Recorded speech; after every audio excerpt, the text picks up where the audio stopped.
नमस्कार. शासन या यूट्यूब चॅनलवर आपलं सर्वांचं खूप खूप स्वागत आहे.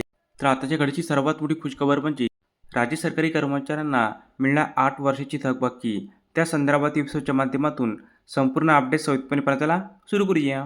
महाराष्ट्र हातमाग महामंडळ मर्यादित नागपूर येथील 195 कर्मचाऱ्यांना मानवतेच्या दृष्टिकोनातून विशेष बाब म्हणून दिनांक 1/6 पासून ते दिनांक 25/11/2014 या कालावधीतील 6व्या वेतन आयोगाची थकबाकी रक्कम अदा करण्यासाठी निधी वितरित करण्याबाबत महाराष्ट्र शासनाच्या सहकार पवन व वस्त्र उद्योग विभागामार्फत दिनांक 17 फेब्रुवारी 2026 रोजी महत्त्वपूर्ण शासन निर्णय निर्गमित करण्यात आलेला आहे. शासन निर्णय माननीय मंत्रिमंडळाच्या दिनांक 27/5/25 रोजी बैठकीतील निर्णयानुसार महाराष्ट्र राज्य हातमाग महामंडळ मर्यादित नागपूर येथील 195 कर्मचाऱ्यांना मानवतेच्या दृष्टिकोनातून विशेष बाब म्हणून दिनांक 1/4/2006 पासून ते दिनांक 25/11/14 या कालावधीतील 6व्या वेतन आयोगाची थकबाकीची रक्कम अदा करण्यासाठी रुपये 11,90,69,463 इतका निधी वितरित व खर्च करण्यास याद्वारे शासन मान्यता देण्यात येत आहे.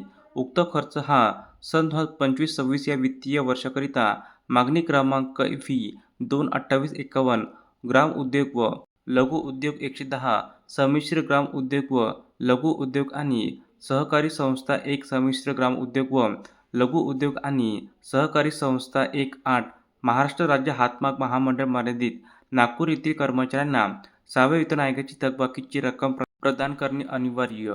28/51/17/552-36 सहाय्यक अनुदाने वेतन या लेखा शीर्षकाअंतर्गत महाराष्ट्र विधिमंडळाच्या डिसेंबर 2025 च्या हिवाळी अधिवेशनात पूरक मागणीद्वारे मंजूर तरतुदीतून भागविण्यात यावा.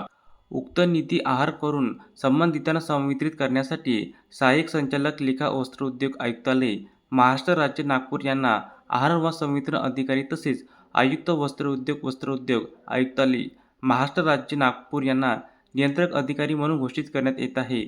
उक्त निधी अर्थसंकल्प वितरण प्रणालीवर आयुक्त वस्त्रोद्योग आयुक्तालय महाराष्ट्र राज्य नागपूर यांचे अधीनस्थ सुपूर्द करण्यात येत आहे. सदर रक्कम ज्या प्रयोजनासाठी वितरित करण्यात येत आहे त्याच प्रयोजनासाठी खर्च करण्यात यावी तसेच शासनाचे प्रचलित नियम विहित कार्यपद्धतीचा अवलंब करण्याची दक्षता घेण्यात यावी. आयुक्त वस्त्रोद्योग यांनी उक्त निधीचे उपयुक्तता प्रमाणपत्र महालेखापाल कार्यालयास व शासनास सादर करावे. धन्यवाद.